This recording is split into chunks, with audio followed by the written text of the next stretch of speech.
Hello, it's me Sreelatha Jayachandran. എല്ലാവർക്കും happy Onam. അപ്പം നമ്മുടെ ഓണം വന്നെത്തിയല്ലേ.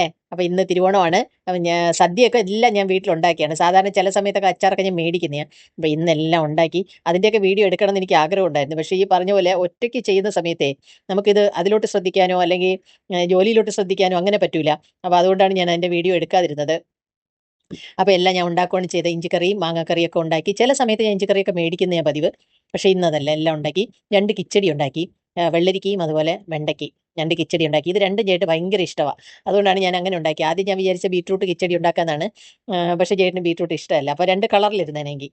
അപ്പോൾ ചേട്ടന് ബീറ്റ്റൂട്ട് അത്ര ഇഷ്ടമല്ല. അതുകൊണ്ടാണ് ഞാൻ പിന്നെ ബീറ്റ്റൂട്ട് കിച്ചടി ഉണ്ടാക്കാത്തത്. പിന്നെ തോരനും അവിയലും പിന്നെ സ്പെഷ്യലായിട്ട് ഞാൻ ചെയ്തതെന്ന് പറഞ്ഞാൽ വടയിട്ട കൂട്ടുകറി ഉണ്ടാക്കി. അതെനിക്ക് ഭയങ്കര ഇഷ്ടമാണ്. അതുകൊണ്ട് ഞാൻ എന്തായാലും അത് ഉണ്ടാക്കണം എന്ന് വിചാരിച്ചു. ചേട്ടനും ഇഷ്ടമുണ്ട്. പിന്നെ വടയിട്ട കൂട്ടുകറി ഞങ്ങൾക്ക് രണ്ടുപേർക്കും ഇഷ്ടമാണ്.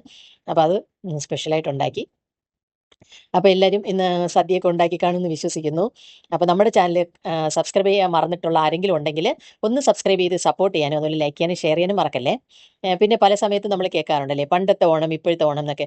അത് ഓരോരുത്തർക്കും അതാത് സമയത്ത് അവരവർ ആഘോഷിക്കുന്ന കാര്യങ്ങളാണ് സ്പെഷ്യലായിട്ടുള്ളത്. കാരണം ഇന്നത്തെ കുട്ടികൾക്ക് അന്നത്തെ ഓണത്തെക്കുറിച്ച് അറിഞ്ഞൂടാ അല്ലേ. അപ്പോൾ അതുകൊണ്ട് അവർക്ക് ഇന്നത്തെ ഓണം തന്നെയാണ് അവർ മെയിനായിട്ട് നോക്കുന്നത്.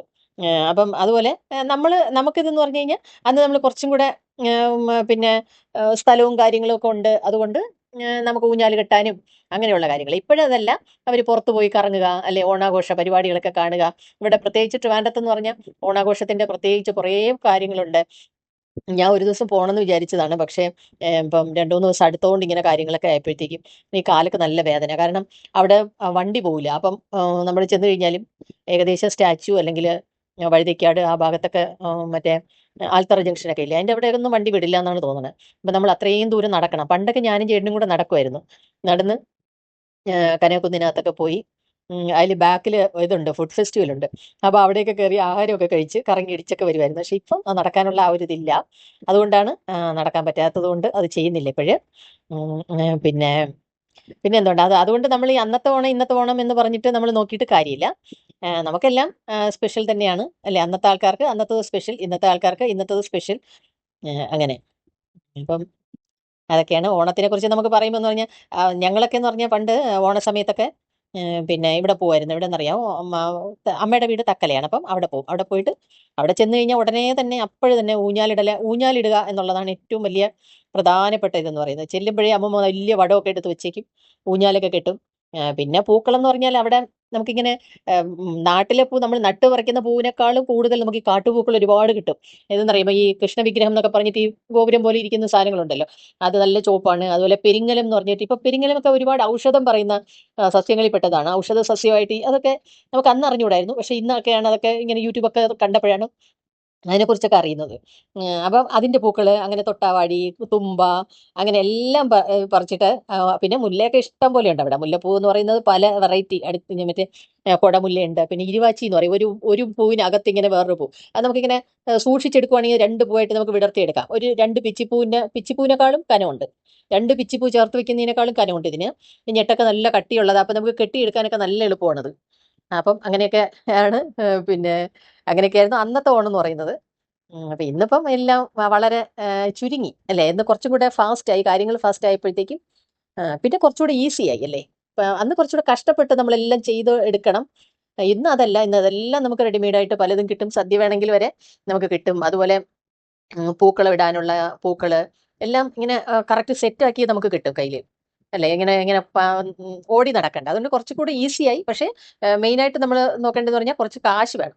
അത് മാത്രമാണ് ഇപ്പോഴത്തെ ഇത്.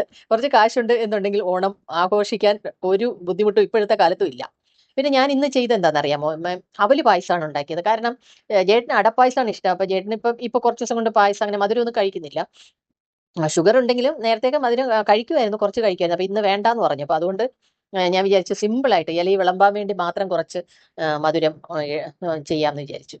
അങ്ങനെ അതിനുവേണ്ടി കുറച്ച് അവലെടുത്തിട്ട് ഉണ്ടാക്കിയതാണ്. ഇച്ചിരി ഇച്ചിരി ഉണ്ടാക്കിയുള്ളൂ, എന്നാലും നമുക്ക് ഒരുപാട് കുറച്ച് ബാക്കിയുണ്ട്. എല്ലാം കൂടെ നോക്കുമ്പോൾ കുറച്ച് ബാക്കിയുണ്ട്. പക്ഷേ എനിക്ക് നല്ല ഇഷ്ടപ്പെട്ടു കേട്ടോ. നല്ല ടേസ്റ്റ് ഉണ്ട്. നെയ്യിൽ വറുത്തെടുത്തിട്ട് നമ്മളത് ചെയ്തതാണ്. നല്ല ടേസ്റ്റ് ആയിട്ടുണ്ട്. പിന്നെ കിട്ടിയെന്ന് പറഞ്ഞാൽ രസകദളി പഴമല്ല. ഞാൻ രസകദളി പഴത്തിന് വേണ്ടിയാണ് പോയത്. പക്ഷേ അവിടെ മട്ടിപ്പഴം കിട്ടി. മട്ടിപ്പഴം നല്ല ടേസ്റ്റും മണവുമാണ്. അത് ഈ പായസത്തിൽ ചേർത്ത് കഴിക്കാൻ നല്ല ടേസ്റ്റാണ്. ട്രിവാൻഡ്രത്തൊക്കെ കിട്ടുന്ന പഴമാണ് മട്ടിപ്പഴം എന്ന് പറയുന്നത്. അത് പുറത്ത് അങ്ങോട്ടൊക്കെ കിട്ടുമെന്ന് അറിഞ്ഞൂടാ, കാരണം ഇത് തമിഴ്നാട് ഭാഗത്തുനിന്ന് വരുന്നതാണ്. അപ്പൊ അതുകൊണ്ട് തന്നെ പിന്നെ ഇതിനോട് തമിഴ്നാടിനോട് അടുത്തുള്ള ട്രിവാൻഡ്രം വരെയുള്ള സ്ഥലത്തൊക്കെ ഈ മട്ടിപ്പഴം കിട്ടും. പിന്നെ അങ്ങോട്ട് വടക്കോട്ട് കിട്ടുമെന്ന് എനിക്കറിയില്ല. പക്ഷെ നല്ല പഴമാണ് കേട്ടോ അത്. മെഡിസിനൽ വാല്യൂ ഉണ്ടെന്നാണ് പറയുന്നത്. അപ്പൊ അതൊക്കെയാണ് നമ്മുടെ ഓണവിശേഷങ്ങൾ. അപ്പൊ ഓണസദ്യയൊക്കെ കഴിഞ്ഞു. ചേട്ടാ ഏതാണ് ഇഷ്ടപ്പെട്ട കറികൾ? എനിക്കെല്ലാം ഇഷ്ടപ്പെട്ടു. എല്ലാം ഇഷ്ടപ്പെട്ടു. അപ്പോൾ നമ്മളെല്ലാം സദ്യ എല്ലാം ഉണ്ടാക്കി. എനിക്ക് കൂട്ടുകാർ നല്ലോണം ഇഷ്ടപ്പെട്ട്. ഓക്കെ, അപ്പൊ നമുക്ക് എല്ലാവർക്കും നമ്മുടെ രണ്ടുപേരുടെയും ഓണാശംസകൾ. ഓണാശംസകൾ. Okay, happy Onam. Happy Onam.